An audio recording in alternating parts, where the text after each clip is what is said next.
We're living in a world where most people are perfectly comfortable putting their entire lives online.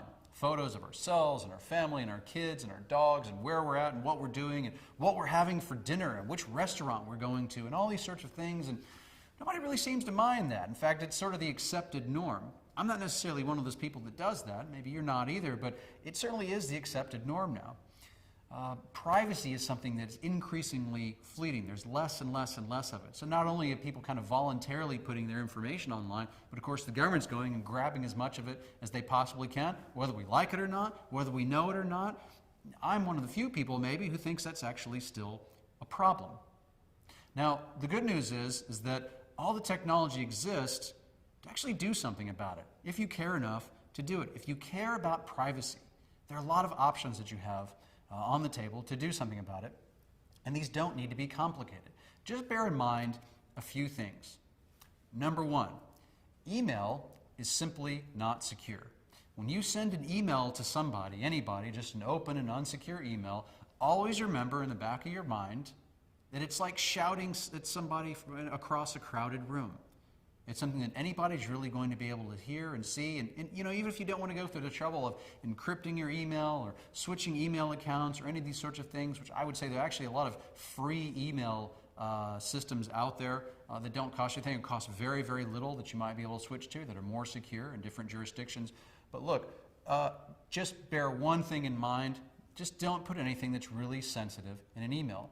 If there's something that you wouldn't want people to find out or anybody else to find out, if it's something that you wouldn't want put up on a slide in court and shown to a jury, something that would make you look bad in a court setting, in a child custody hearing, all those kind of emails, all those acts, all those records, all can become admissible as evidence to prove that you're a bad person. It's just not the kind of thing that you want to put in an email. Even if you don't want to use encryption, even if you don't want to switch email accounts, just think about it before you hit send. Think about what you're putting out there, because as soon as you hit send, there's going to be a record of that email forever. And not just to the person that you're sending it to, all kinds of other people along the way, and middlemen and registrars and hosts and all, everybody's going to have a copy of that email. And it might come back to haunt you. So be very careful about what you put in email. Don't hit send unless you'd be comfortable with literally shouting it across a crowded room. And if you're not comfortable, then find another way. Pick up the phone and call somebody. I know it's a kind of an abnormal thing to actually pick up the phone and call somebody in an age of texting and tweeting and WhatsApping and emailing and all these things, but that is probably a better way to do it. When things get even more sensitive and more secure, then definitely consider there are a lot of different options to encrypt even small portions of what you say, more sensitive information and numbers and financial data and those sorts of things. And a lot of different options that, frankly, so many of them are very, very easy to implement right now.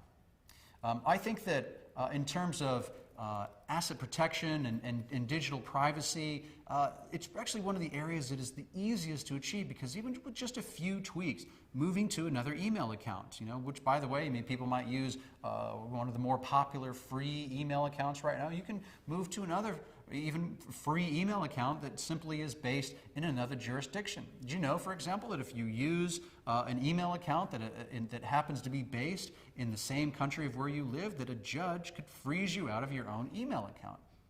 It's a silly thing, but it might happen. In fact, this happens a lot whenever people get sued. And again, a judge goes and orders that people's email accounts and their email records get sequestered and turned over to the court and so forth. That's something that becomes a lot more difficult to do. You can achieve greater digital asset protection simply by moving to an overseas email provider. You can move, if you have a website, for example, you could move your website to an overseas host. Even if it's another country, there's plenty of places in the world that have very fast hosting services and so forth. So if you're running a website, you can run your website from overseas, so it can't be turned off as easily. You can register your website through an overseas domain registrar. You can do all these things in terms of your online, your digital assets.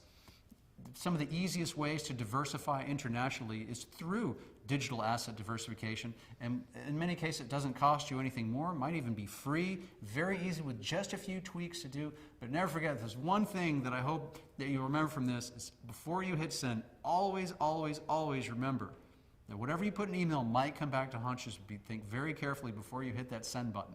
That's one of the most valuable pieces of advice that I ever got, and I really want to pass that one on to you.